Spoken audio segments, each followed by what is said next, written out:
So we're going to talk about today the, I guess, a pseudo holiday that's coming up next week, 2 weeks.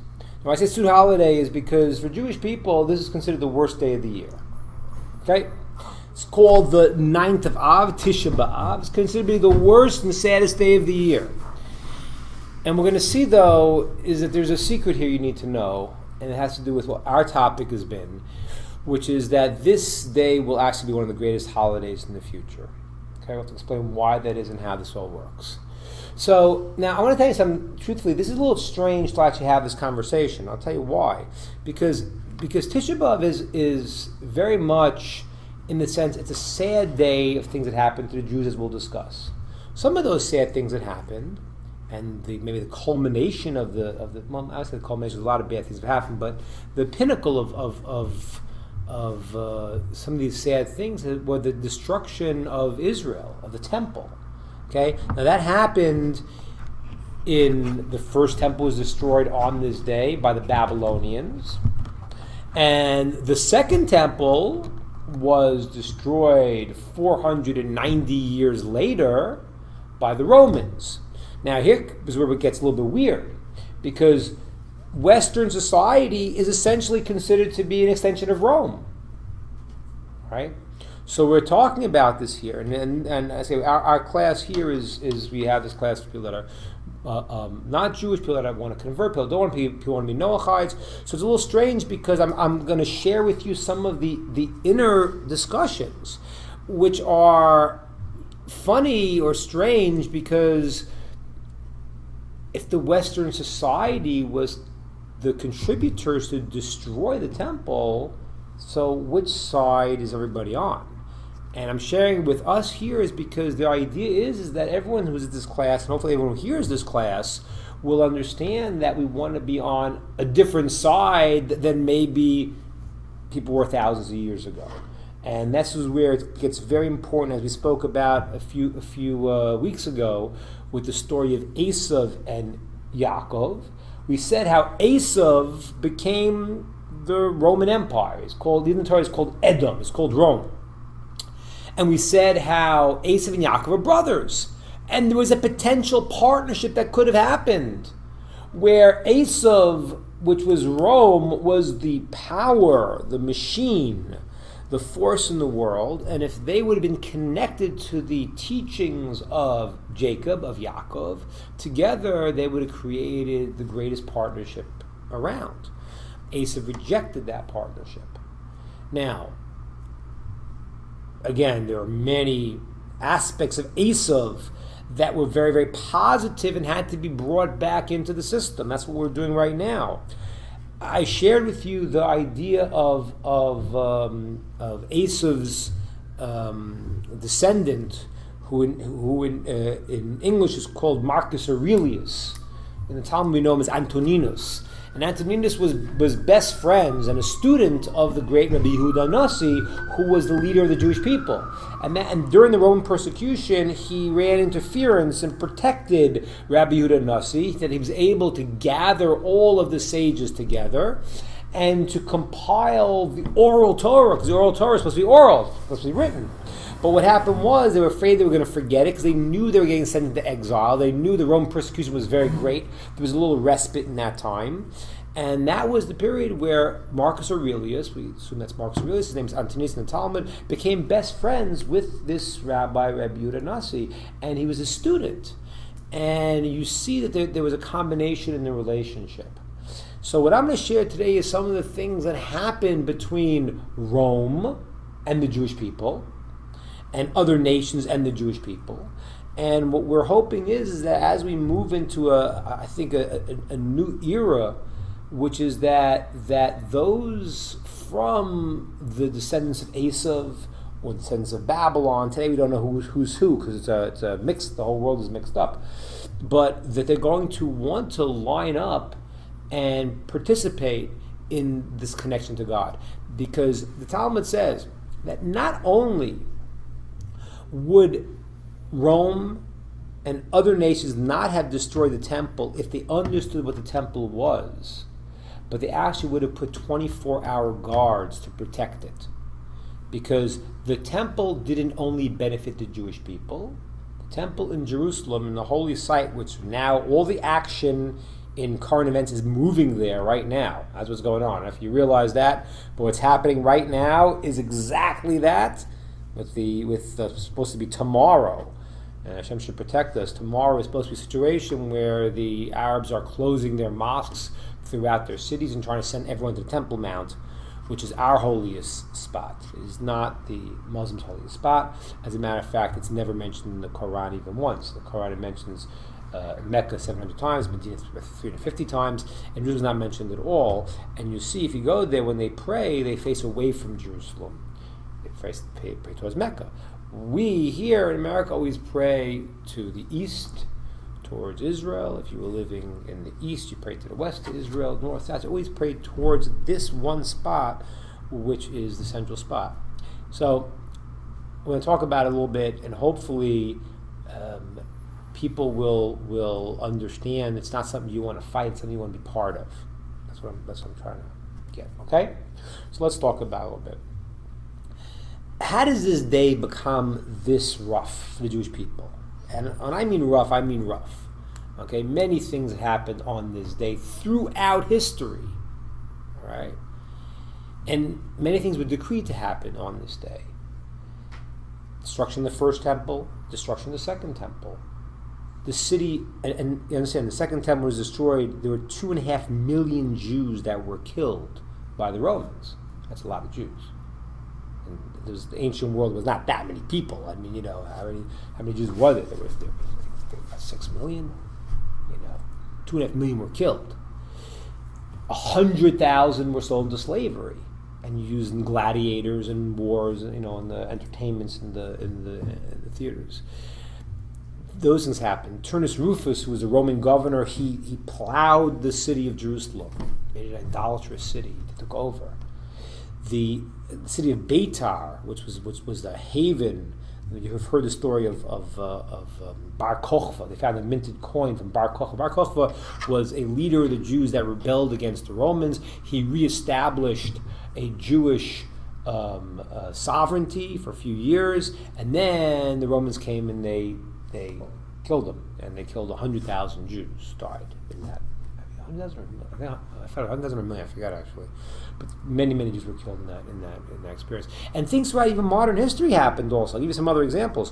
1095, Urbain II started the first crusade, which the Jews were the ones who really got killed most in the crusades because they got it from both ends. That started on Tisha B'Av. Okay, 1290, the Jews were exiled from England. 1290. 1492, the Spanish Inquisition, the day that they're exiled is this day, the same day. It's incredible throughout history. And things even recent history, and probably one of the most infamous ones in our lives, is the Holocaust, because essentially World War I starts on Tisha B'Av, on this day also. And those who know in history, World War II is really an extension of World War I. The Treaty of Versailles and the things that went for the German nation that led to World War II was an extension. So that really happens on Tisha B'Av also. This day is pretty difficult. Now let's go back what happened originally, okay, and try to explain this. So originally what happened was the Jews, as we talked about last week, they received the Torah at Mount Sinai in the desert, and now what happens is they want to come into the land of Israel. Okay, as the period of time comes, they want ready to go to the land of Israel. They say, let us send spies to check out the land and see if it's how to get in, how to fight, how to do this whole thing. So the spies go in, and for various reasons, which is a whole nother class, the spies come back and say, we can't win. We can't win. And for whatever reason, the spies feel that they got to stay in the desert, they got to get prepared more for this, spiritually, physically, whatever, all the different rationales. But the spies say, we can't go into the land of Israel. It's not for us. It's a land that kills its inhabitants. An amazing story that happened was that when the Jews went into the land of Israel, the spies, what happened was God made a miracle, and the people who were there, the negative people that were living in the land, who were very, very, very negative people, the Canaanites, they were dying, and there were a lot of funerals. And one of the reasons that happened was God wanted the Jews to be protected. The spies, they wouldn't really notice them because they were busy taking care of this time of mourning. And the spies saw it negatively. They saw that, the land kills its inhabitants. People are dying. And they get this bad report. Now, that was the day was Tisha B'Av. That was the 9th day of Av when that happened. That was the day they came back. And that was a day that the Jews started to cry. Okay? And they cried, and God said, okay, this is a day of crying. This day is now, this was a day that the Jews were decreed they couldn't go into the land of Israel. It's been 40 years in the desert. And really, it was a day throughout history, as we just discussed, the Jews were separated from their land. The first temple, the second temple, and all of these things, these terrible things that happened throughout for the Jewish people. And it's kind of like it's a very strange language. God says God says to us the way the Midrash says it is you wanted to cry, you're crying. There's no reason to cry. You wasn't to cry. There's something to cry about. That's a little strange because that's what happens. That's what your mother said when she got angry at you. That's not the way God functions with us. So what does that mean? You want to cry? You want to cry about? Well, what is that? God doesn't function that way with us. I want to explain to you what the crying meant and what it means that they cried the separation for the land. And what the temple meant, and what the temple means to the Jews, and what it means to the entire world. This has to be understood, especially now when the heat is getting there, because the whole system of the world, the whole political current events explosion that's happening is all centered on that spot. And that's why really this last intifada that started, started in the Temple Mount. And it goes back because that is the place. That is the place where we say in Jewish mysticism, it's the place where Shemayim Ar Nashki Adadi, the heavens kiss the earth. Okay, which is why my book is named that, where the heavens kiss the earth, because that is the place. It means that is where the spiritual dimension, the physical dimension meet. That's where Abraham brought Isaac as an offering to God. That's the place where the world was created from. That's the center point. That is the place, and that's the holiest place where we can't walk. And that's why many Jews do not go up to Temple Mount at all, because there are places that you're not allowed to walk there. There are places where only the high priest of Israel can go once a year. There are places where people can't walk unless they're pure and they've never come in contact with a dead body and various things. Now, there are Jews who do go up to the Temple Mount, religious Jews, who claim that they know where they can go, where they can't go. So, but you should just know, in the Jewish world, that itself is a disagreement. I have one son who goes up and one son who would never go up, and there are two different opinions here. But there are people who claim they know that from studying the texts where they're allowed to go and they can't go. But there are places that you can't go because they're very, very holy sites. And so to go up there right now and you see, our kids playing soccer on that spot and all these things for us is very, very painful. This is the holiest spot in the world, and that's where the temple stood, and it remains there to be a connection point between the God and the world, and we'll see what the temple's function was, but that's what we're going to try to get to today. Let's understand. So first, I want to talk about crying over the land of Israel. All right, let's do this a second. Crying over the land of Israel, which seems kind of, I don't want to say innocuous, but it's like weird. You're crying over land. All right, very nice. But I want to explain to you what the idea of land is. Okay, I mentioned this, I don't know if I mentioned it here last week. I mentioned it recently someplace. But this is how you write the Hebrew word for land. It's called Eretz. Eretz. I'll make it a little fancy for you. Eretz. Aleph, Resh, and the tzaddik, so Eretz. Eretz. Now, in Hebrew, as you said many times, every single word has tremendous, tremendous meanings. So now, let's take the first letter in the word Eretz, the letter Aleph. Okay, I did not make this the final one on purpose. I'll show you why in a second. The word Aleph literally means Aluf, means the great one. And it refers, therefore, to God. Alufo shel olam. The Aleph represents godliness in the world. That's why in the Hebrew language, every letter has a numerical value. A is 1, B is 2, Aleph is 1. But Aleph is 1. Why is it 1? Because it represents one God. 1. Okay? Of all the Hebrew letters, Aleph is the only one that has no sound. It's ineffable. Okay? Everyone has a sound. Bet is B, G. Aleph doesn't have a sound. So whatever vowelation you put under it, right? In Hebrew, you read by the vowels. So let's say this line is called a patach, the A. If you want, you can come to Akiva's Hebrew class on Sundays, plugging that to learn your Hebrew reading. So if this is an A, with an Aleph, it's just A. This letter, so like under the Lamed, it would be La, but it's an A sound, so it's still A. Let's say this is a sound like an E sound, a chirik. So it's an E sound, under the Aleph, it's still E. Aleph has no sound, it's ineffable. Now, I take the word Aleph, it also means to learn. If you go to Israel, you go learn Hebrew, they send you to an ulpan. It's from the word Aleph. Aleph means Aleph, means to learn. The way you connect to God is through the highest part of your being, through understanding. Okay, it's the way you can maybe sense God more. Of course, we want to translate that into everything in the world, but that's one of the ways you can connect.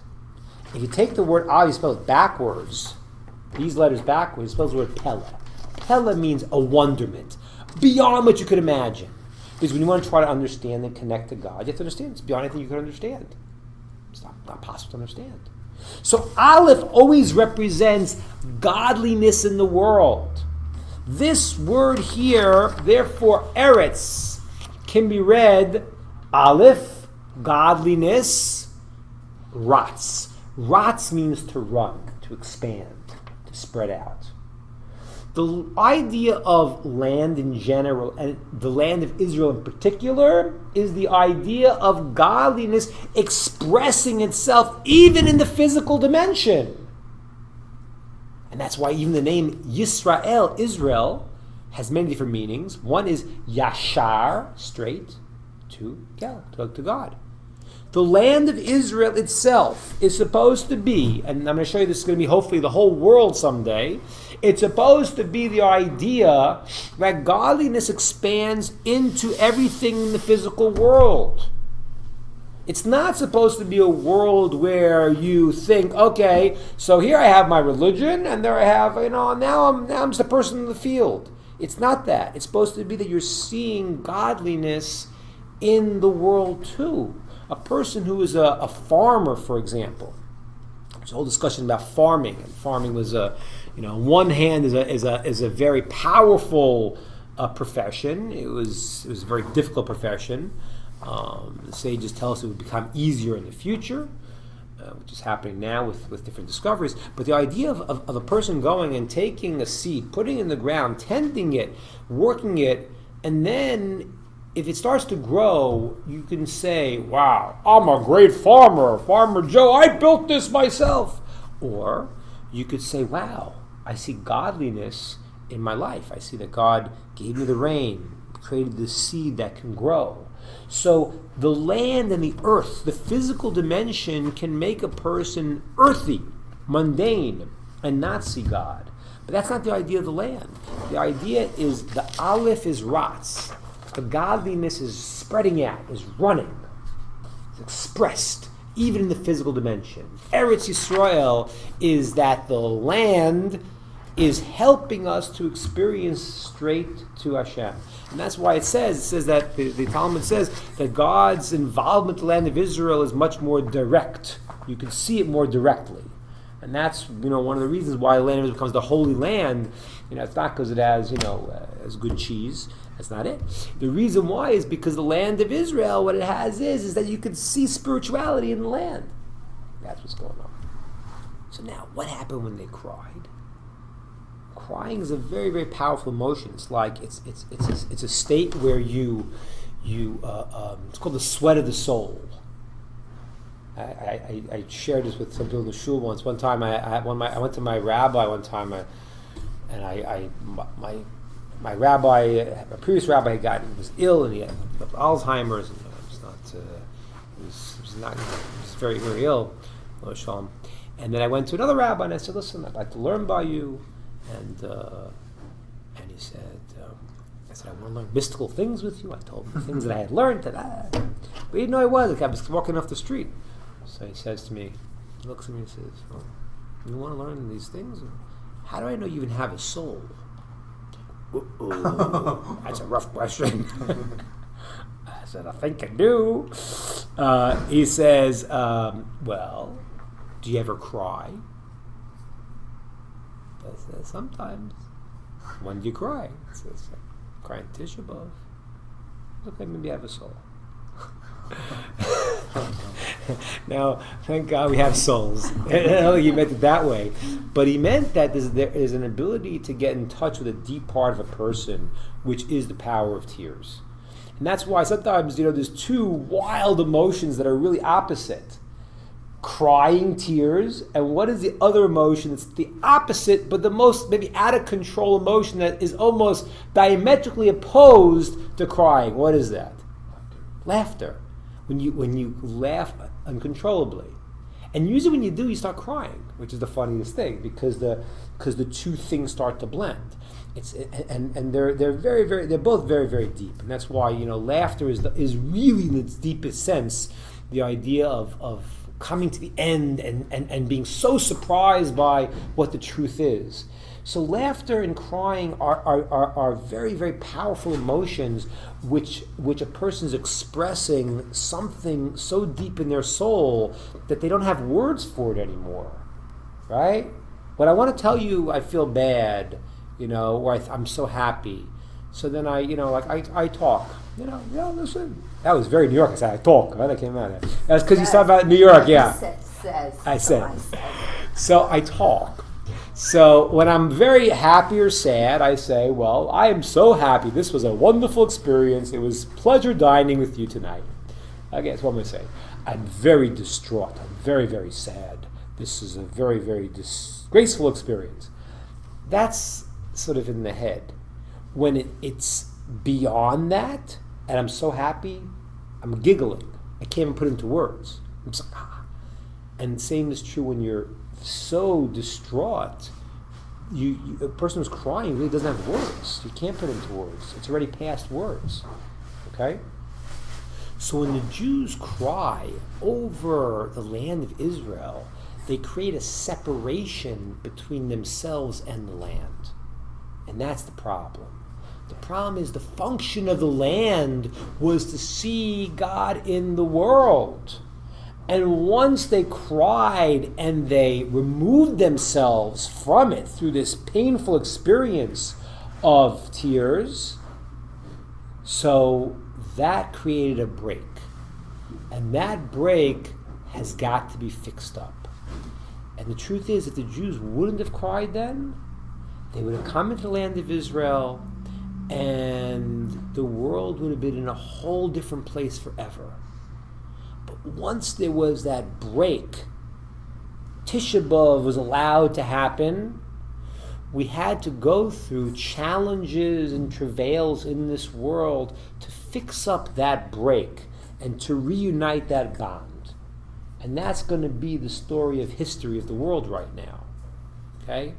So Tisha B'Av happens, this break happens, because we cried about the place that was going to show us the connection. Once we had that, now we had an issue on our hands that we had to work on. Any questions on that, what I said so far? Kind of makes sense? What it makes sense? Yeah? Chris, does it sound okay? Is it making a little sense? Okay, good. So now, what happens is, there's this break. Now the Jews come into the land of Israel, and 480 years after they had left Egypt, the king named Shlomo, Solomon, is told by God to build a temple. Now, the temple is not an edifice. It's not what it's supposed to be. And really, the idea of the temple itself is a contradiction in terms. The idea of the temple is to have godliness revealed in this world. And why does it need a house? Because a house represents permanence. So God said he doesn't need a house. That's why it's amazing. The way the temple was formed had many things that broke the laws of physics.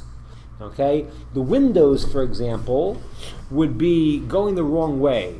That the light, they had a candelabra, they had the menorah inside, but the windows were not were not to give light in. It was that the candelabra, the menorah inside the temple, was the light of the world. So it's structured in a way where instead of normally you would have going to the outside, light going this way, it's going this way, because the idea that we need light from the outside for the temple was not true. It was the light of the temple that was supposed to give light to the outside. Here's another example you understand. That it says that when you go by the measurements of the temple, you take the measurements of the ark and the measurements of the building itself, it was exactly the same measurements. But when they measured it, they always saw that no matter what, there was still a full measure of 10 amot on one side and another side. They couldn't figure it out. The ark took up no space. And when you looked at the size of the ark, it shouldn't have been able to fit in to the building of the temple itself. Because what happened was, if you want to fit one thing into something else, it has to be a little bit smaller. It can't be the same size. So the ark itself did not make sense, because it's to show you, this is not, obviously, God doesn't need a house. The heavens can't contain God, whatever that means. He is the place of the world. Certainly, he doesn't need a house. But what it represents is that God was trying to give humanity a place where they could experience God on a permanent basis. And that's why in the first temple, there were 10 miracles that happened on a regular basis. It was the place. Do you want to just tell her that? It was the place where a person saw godliness in the world. And that's why, if you went in there, you were a changed human being. Now, I want to explain something here to understand. This was not only for the Jews. As a matter of fact, when King Shlomo built the temple, he made a special prayer to God about the temple. And he said in his prayer there, he said that when anyone who's not Jewish comes from a far off land to come to Israel and prays for something, he asks God to give it to the person no matter what. By the Jews, he actually made a condition. He said, if they're worthy, give it to them. If not, don't give it to them. For the nations of the world, King Solomon, you can look there, it's right there in the book of Kings. He said that for the nations of the world, when they come and ask something God, give it to them. Because otherwise they're not going to understand. They're going to see, I came all this way to Israel, I asked this thing and I didn't get it. So show them.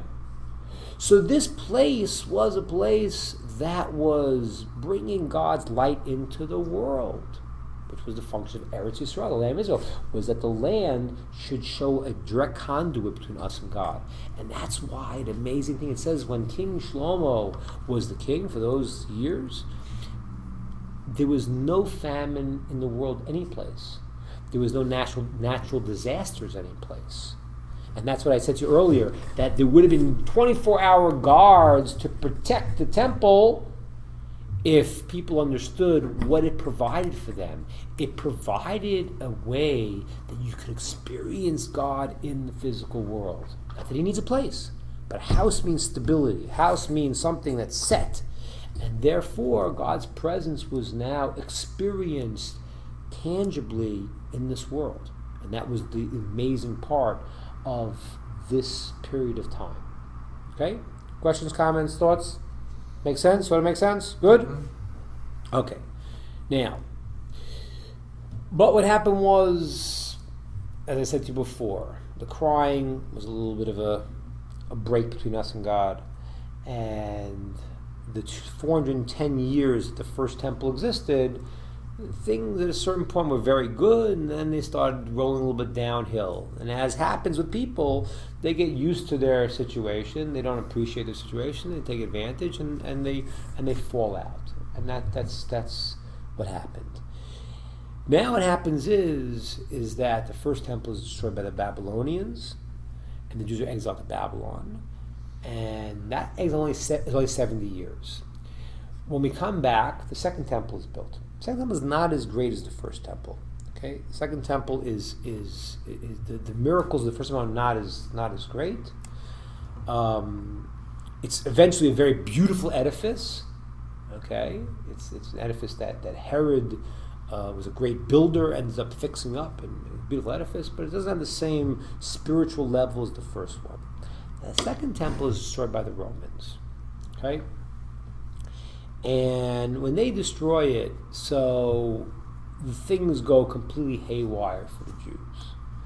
And the Jews are exiled not to Babylon like they were in the first temple, but to the four corners of the earth. Okay? There's, as I said, 2.5 million Jews were killed then, and 1 million were scattered. And that begins the beginning of what the Torah says, so it's the great exile. The Jews were spread to the four corners of the earth. Now, I want to share with you a little strange story that happens. The temple is destroyed, and it's plowed over like a field. The governor plowed the field, and there is a verse in the book of Eicha that says that Shu'alim, that foxes, this holy of holies, this great, great place, one day will be trampled in the book of Eicha, and the foxes will walk through this land. Now, the story in the Talmud, it says that the great sages of Israel, Rabbi Akiva, Eliezer, Shmuel, great rabbis, there's 5 of them, were walking towards Jerusalem. It's a place called Har Tzofim, which is there today. It's called Har Tzofim. It's a place where you could see. Your Tzofim means to look. You could see towards the temple. And they started walking. As they get in closer, they get close to the place of the Temple Mount, and they see a fox running out from the Holy of Holies, that area. And they start crying. They say, this is the saddest thing. The holiest place, where it says no stranger could walk, and now there's a fox going through it. And they're crying. Now, Rabbi Akiva, who was a great, great sage, had a little different approach. He started cracking up. Started laughing. And they said, why are you laughing? He says, why are you crying? Why are you crying? Why am I crying? This is the worst thing we could possibly imagine. The holiest place. And there's a fox walking through it. I mean, so Akiva says, okay, I want to tell you, this is why I'm smiling and laughing. And he connects there 2 different prophecies from 2 different periods of time. And one prophecy talks about how Jerusalem would be destroyed. And one talks about how Jerusalem will be rebuilt. And Akiva says, this is exactly why I'm laughing.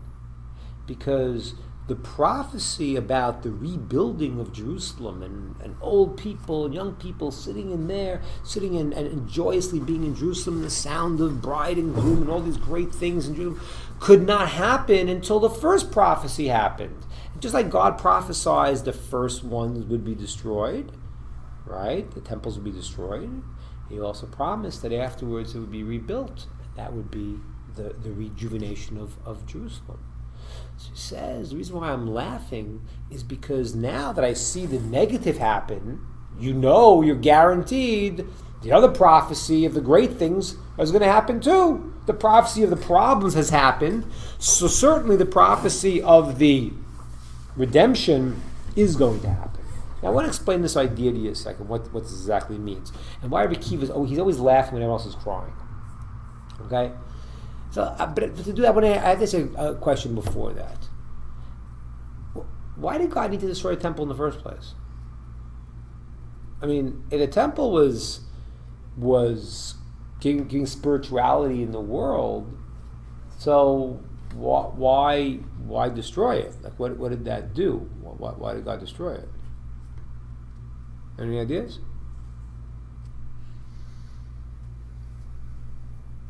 What do you think? You got an idea? I know. Why did it have to happen that way? I don't know. You could make an argument like there's things where you talk about like how these exiles have been kind of built into the system from the beginning, so they kind of had to happen that way. But we know that it doesn't necessarily have to happen that way. but Right. it could also be like I don't know, like how certain animals like crustaceans or spiders. There's a lot of animals do this. And the way they grow is their skin doesn't grow with them. So as things develop, the shell around them gets smashed, and then a new, bigger one gets formed later. Shira. Breaking. Wow. Good. Very nice. I don't know if that's applicable here or not. Well, there's ways that's definitely applicable. There's different ways. I want to say, I mean, that's a lot of truth to what you're saying, but I want to say it from a little different angle today. And this has to do with the same idea. This is a very strange idea, but we have a tradition that, I said to you, the 9th of Av will turn into a great, great holiday. We also have an idea that the Mashiach, the Messiah in English, the person who will eventually lead the cause back to the land of Israel and bring clarity to the world. And be clear, the Messiah is a human being. Is not, we don't believe is God. He's not. He's a human being who leads the process. He's a very great leader. He's almost as great as Moses in prophecy, but not. Moses is the greatest prophet that will ever exist. He's almost as smart as King Solomon, but he's not as smart as King Solomon because he's the smartest of all people. But he's a very great prophet and righteous person that helps to usher in this time.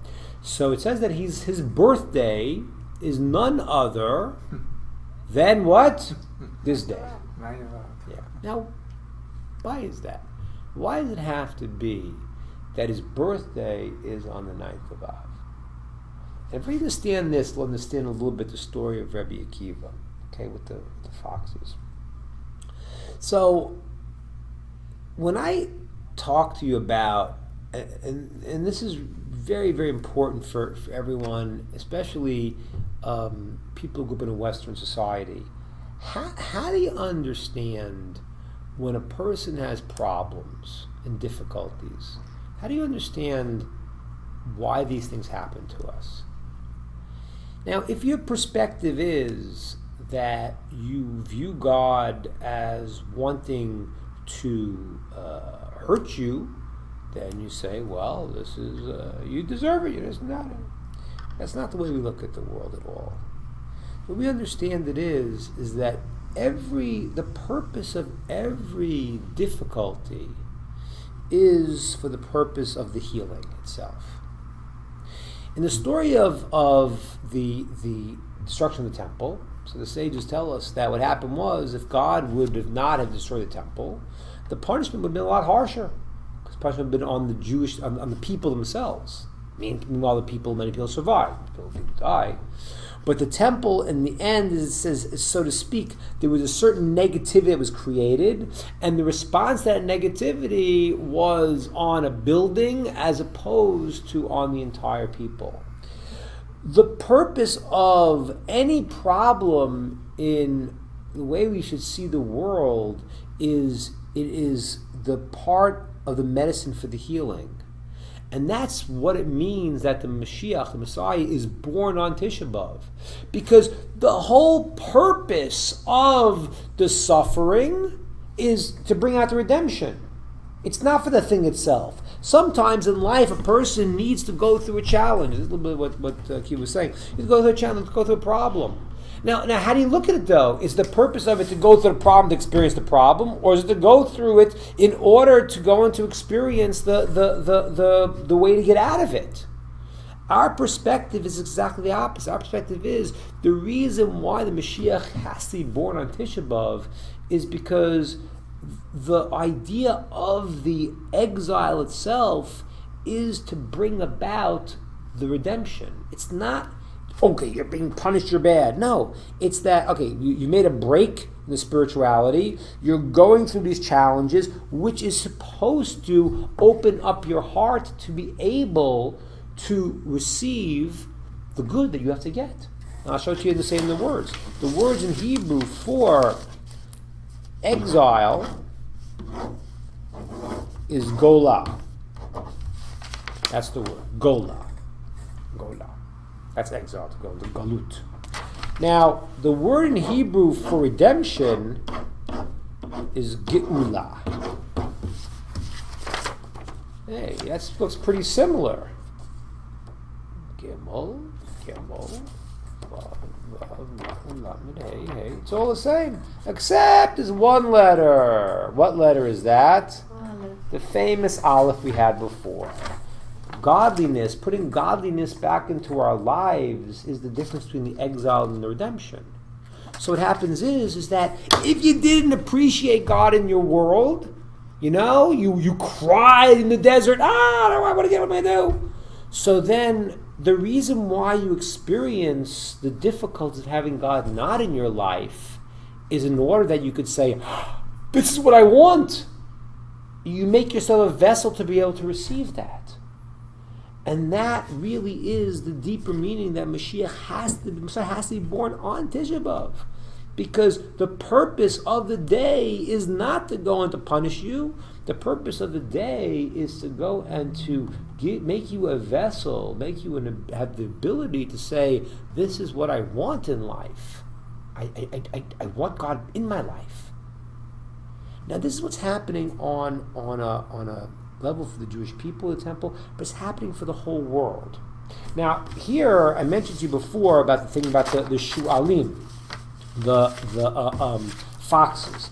Sort of an interesting thing, which is that, and this is relevant for the Western world today, that the word shu'al is actually, if you flip the letters around, it spells the word le'esav. Le'esav means to Esav. Esav is the Roman Empire. Okay?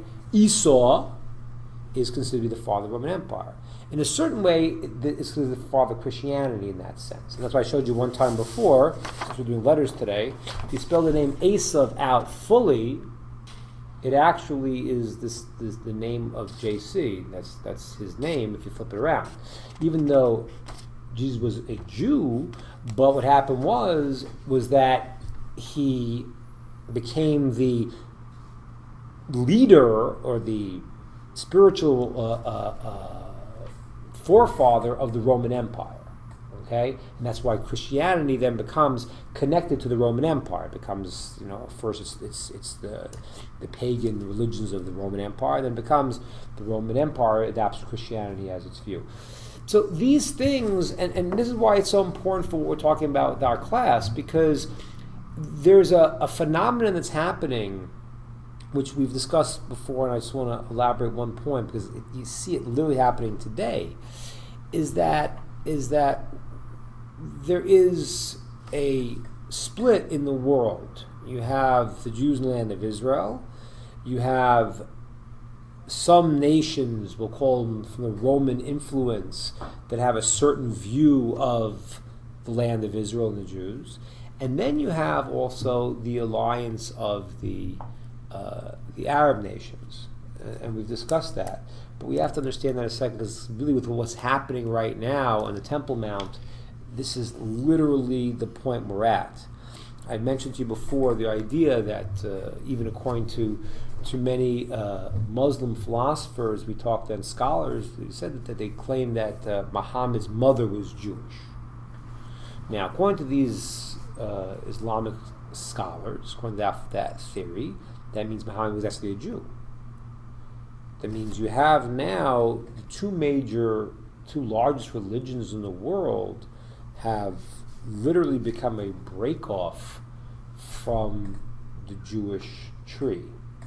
And now what happens is that we have a period in history right now where, as I mentioned to you before, there's potentially an alliance, it says in the book of Ezekiel, between the Western world and the Arab world.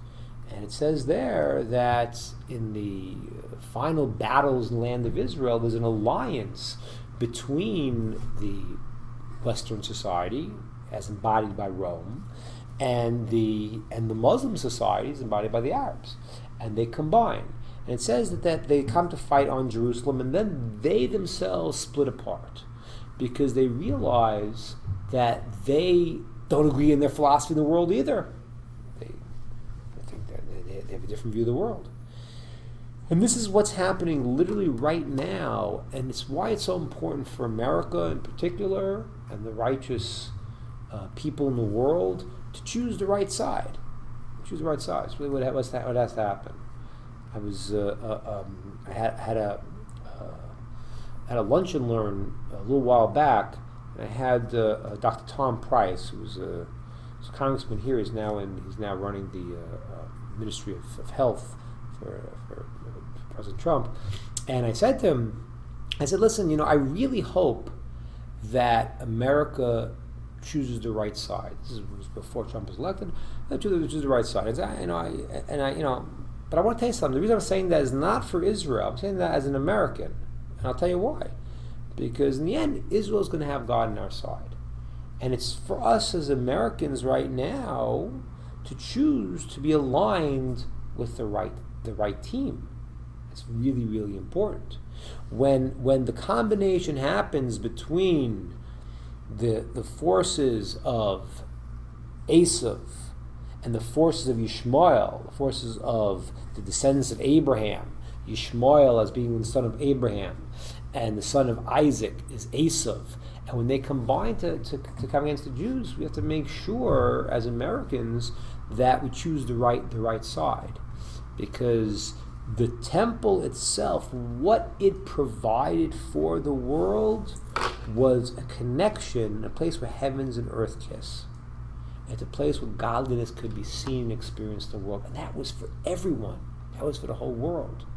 And now, as I said earlier in the beginning of the session, it's a little funny to be sharing. I'm sharing with you a little bit the pains of the Jewish people during the ninth of Av. They sit on the floor and we cry. This is it's a very powerful time that, people who look at us and say, I don't understand. How long have you been out of this home of yours for? 2,000 years. And you do this every year? You sit and cry? Yeah. The Dalai Lama wanted to understand how to deal with exile. He came to ask the Jews because he wanted to understand how do you get exiled from your country for thousands of years, but your whole focus is to return to there. And it's not because we like the land is sweet, it's nice. That's true, but that's not the reason why. It's the idea that the land becomes the place where you see God in the world. And there's a very incredible mystical teaching. It says in the future, the whole world becomes the land of Israel. And the land of Israel becomes Jerusalem.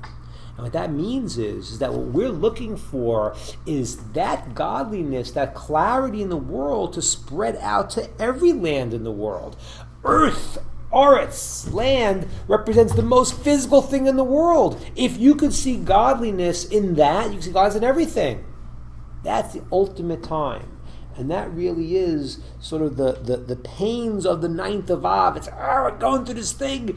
And the crying of the separation is not to live in pain, but it's in order to become a vehicle to be able to yearn for the things that are important for that connection to God, that it comes back into the world.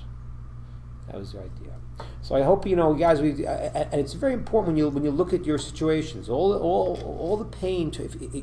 If you see it that way, if you see that God is trying to move us towards the good, then that makes you see the world in the correct way, and it opens us up instead of seeing our problems as being disconnected and disjointed and senseless.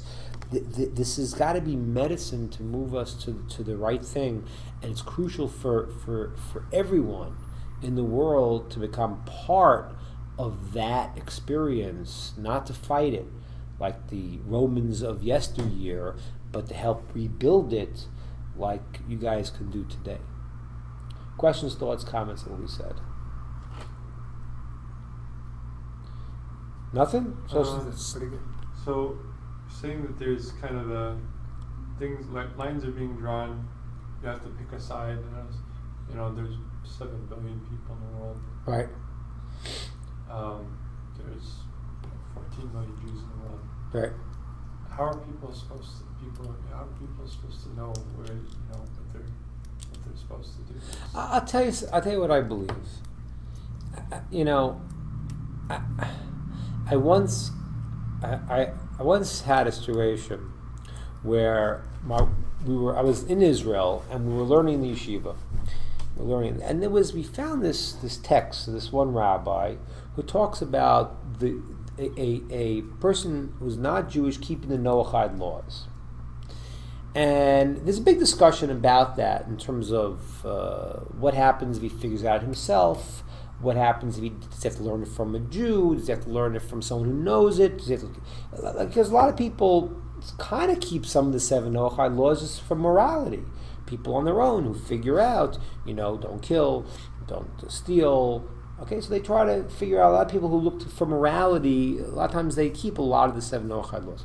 So this one rabbi said, and this is maybe seems to be what the Maimonides seems to maintain, that the ideal way to do it though is to actually learn it from someone who was Jewish, who had a source to teach the 7 Noahide laws.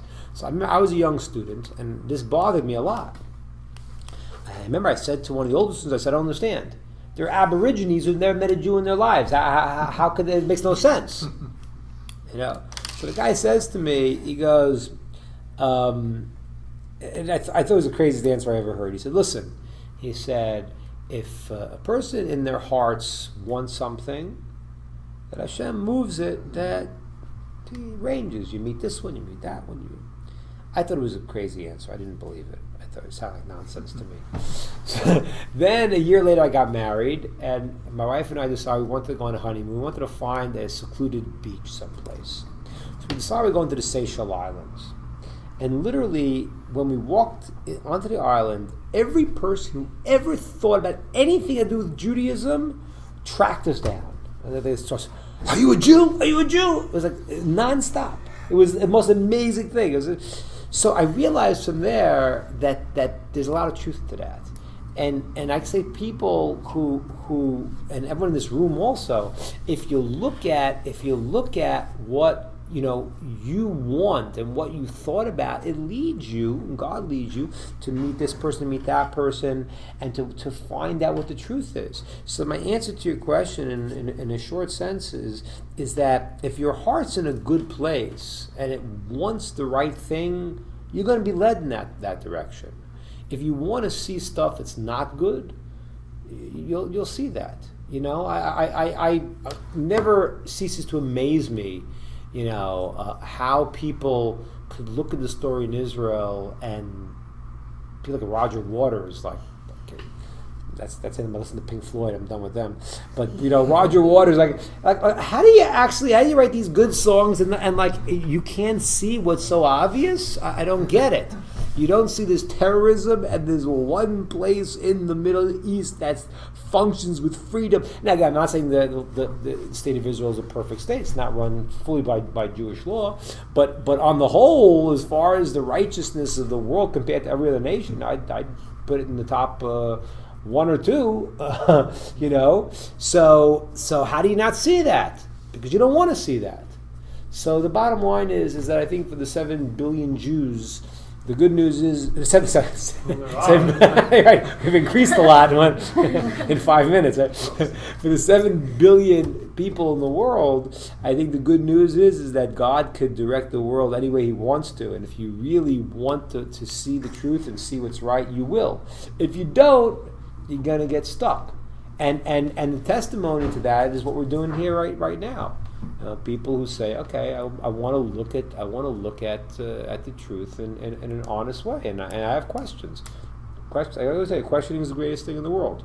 You might not know, and you have a right to say, hey, listen, I don't know, I'm not convinced yet, but you should say that. You should question whatever religion you're born into, whatever things I tell you, you should question. You should always question, because you have to come up with what is true, and you gotta search in your heart for looking for truth. And if you do that, then I believe very strongly that every person will be directed in that way. Questions, thoughts, comments, ideas. Yeah? Make sense? Makes sense, yeah. All right. I don't know, John, I don't know if you joined us, but if you did, good to see you. We'll see you get back from Florida.